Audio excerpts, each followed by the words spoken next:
Hey everyone, welcome back to another episode of Indie Game Movement, the podcast that talks about the marketing and business of indie games. I'm Andrew Pappas. I'm going to be your host along with Mustapha Price, our producer, and today this is episode 131 when we're going to be talking about how to serve your audience with the right intent. All right, so whenever you market or promote your game, it can become a little weird because you're putting yourself out there. And calling attention to your game can sometimes come off as self-serving. Now, feeling this way is normal, but you should never let it hinder you from getting the word out about your game. So today, Mustapha and I will be discussing the problems that a lot of devs face in addressing these issues by changing your mindset and understanding what you're doing is really serving your audience. So that's what we're going to be talking about right here today on Indie Game Movement.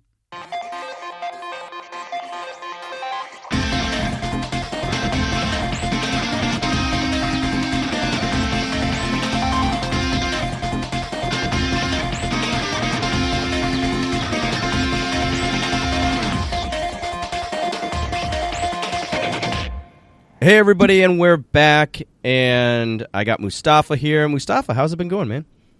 Oh, I am doing just dandy. How about you? I'm doing pretty good.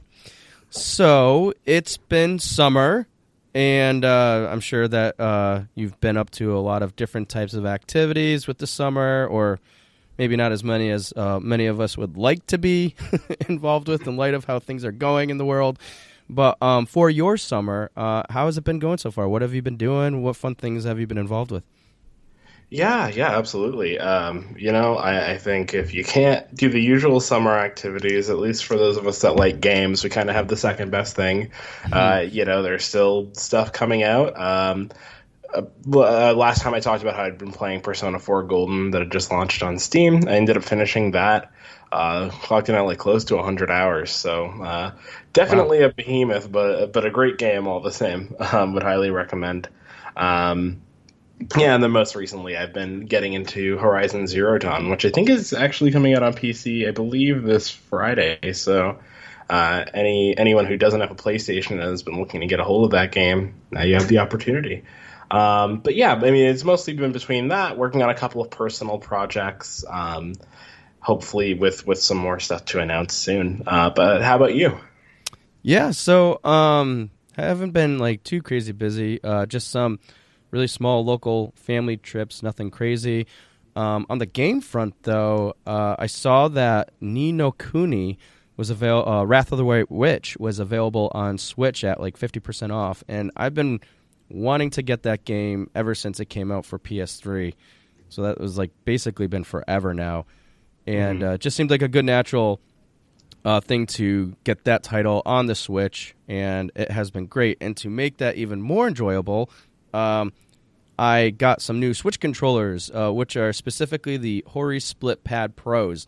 And for anybody who is somewhat, like in my case, forced to use the handheld Switch version, because my kids always dominate the TV when they're watching their shows or playing other games, I just couldn't deal with the Joy-Cons any longer. I would feel like cramped up in my hands. It's just miserable. So I saw some interesting reviews, and those Split Pad Pros are just absolutely amazing, and it just feels so much better and natural. It's been great. So playing a little bit more Zelda in light of that too now. And what else on game fronts? And another game that I've always wanted to kind of find out, and I got a pretty good deal on, which was Soma. From, I think, Frictional Games, the same guys who did Amnesia. So I'm interested in playing that. I haven't played it yet, though. And I know a few episodes back we talked about us getting a logo design, and it's still in the works, but we got some options available to us. So now we're going to start really taking a direction. Mustapha and I were actually looking at this before, and we feel pretty good about what we're seeing, right? Right, man. I mean, you were pretty happy with what we had so far. Yeah, absolutely. I think it'll definitely be pretty exciting for people to see. I think it's a step in the right direction for sure. Cool. So when we get more ready to share that with you guys and everything, you'll definitely be the first to know. And it'll be pretty exciting stuff. All right. So with that all done, why don't we just get right into our discussion today, and which is basically going to be, how to serve your audience with the right intent. And I thought this would be a good one for us to talk about, because I know a lot of times we talk about audience and how important it is to know it and know them and everything, and ways to do that and stuff. But sometimes I think the missing component to that is, it's one thing to know your audience, but sometimes it can be different or have a different understanding when it comes to serving your audience. And what does that really mean? Because sometimes I think it can be open to a lot of interpretation and can still be a challenge for some people. So to kick off this discussion, Mustapha, like from your perspective and things like that, what would you say it means to serve your audience, specifically, obviously, as an indie dev? Certainly, yeah.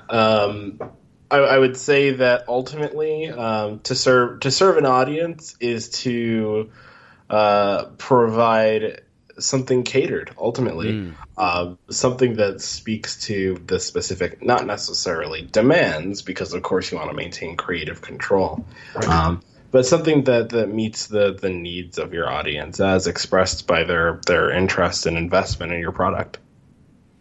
Yeah, no, that's a good one there. And like another one I like to think of too, in terms of how, like, what does it really mean to serve your audience? I mean, there's a lot of different ways you can, look about it. Like, I think the biggest one and kind of the most holistic portion of it is having them become a part of something, right? So, and what does that really mean? I mean, that could become like anything, and we'll talk a little more about this too in a minute. But like, having play testers or people joining a community. I mean, that's ultimately what we're trying to do. But like, really serving them and really understanding not just like their needs and wants to a degree, as you said, because wanting to maintain that creative control, but like really knowing like the types of things that they're passionate about, and they share that passion with you, and how you show and really convey that, I think is really ultimately what you're the way to make sure that you're serving audience. Because sometimes I think what happens and what can lead to a lot of confusion is people don't necessarily know what is the right way to convey these things, to convey promoting your game, marketing your game. Because when that happens, I think it brings up a lot of questions, and then people may lose some of that confidence in that, and thinking like, okay, well, I might not really be serving my audience the right way, and then it can potentially create self-doubt and all these other things that I think are just really not good in order to really fulfill what devs are looking to do with their marketing efforts and really growing that community. So, I mean, on a different note too, like, what do you think? Like, why do you think devs, and I would say a lot of people in general for that matter, feel bad or sometimes salesy when they're trying to promote their game? Right. Yeah. I mean, I think everybody's afraid of crossing that line, of going from going from simply trying to promote your work and showcase the things that you're doing to being self-serving or self-absorbed.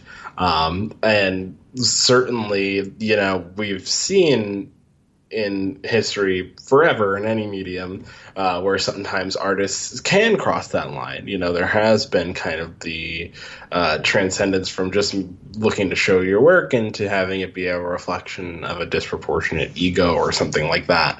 So I think a lot of people have, fears around that, and definitely for indie developers who I think now more than ever are really focused on providing experiences that give glimpses into diverse lives and opportunities and experiences, as it's almost become, I would personally say, the most earnest facet of the industry is kind of what indie developers are doing specifically.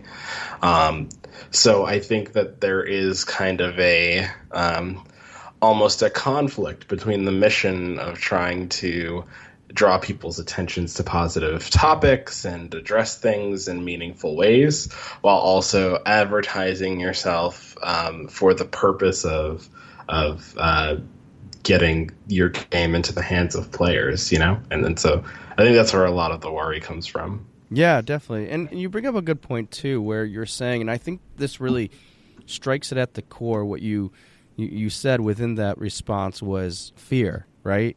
And because a lot of the other things I was thinking about too, and this one in particular, really encompasses fear, which is like, nobody will care. Nobody's going to care about my game.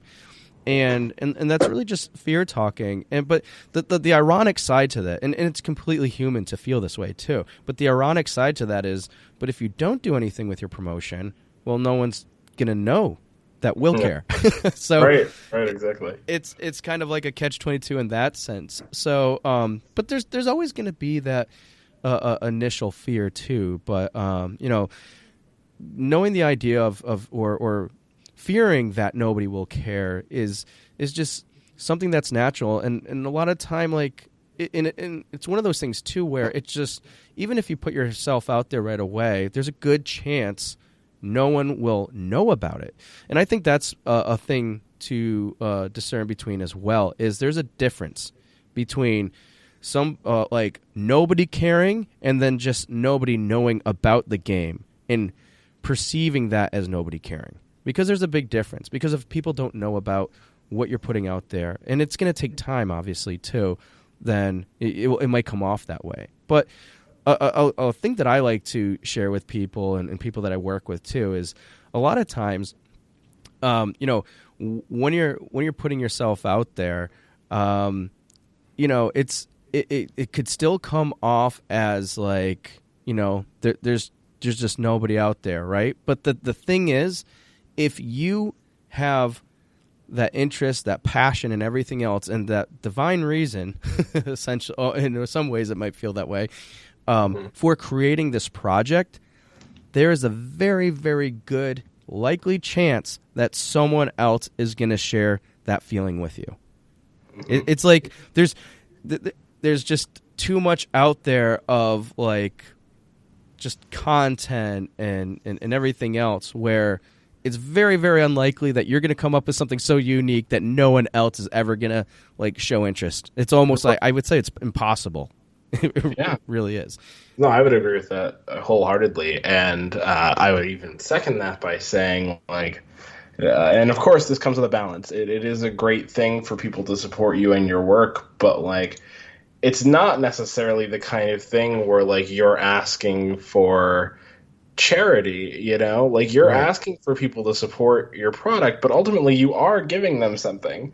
Like you're giving them the game for the cost you're asking them to pay for it. And I think if the game is good, you're well within your right to ask that of people. Like I said, it all comes down to that balance. You don't want it to come off as self-serving or salesy or what have you, but conveying to people that you have something worth investing in is really the responsibility of someone creating anything. Yeah, and I want to kind of continue off a little bit more about the salesy aspect, because that's another thing. It's like, I don't want to feel like kind of sleazy, and if I'm always telling people about my game and like whether I'm go buy it or go do whatever you're asking them to do, and part of that, like, people are gonna might feel that, oh, I'm annoying these potential fans or these people out there, and I don't want to come off that way. But the reality is, too, and I know it's almost similar to something we talked about a while ago in different contexts, of course, but in the networking event at PAX. But, some people in general are just very busy.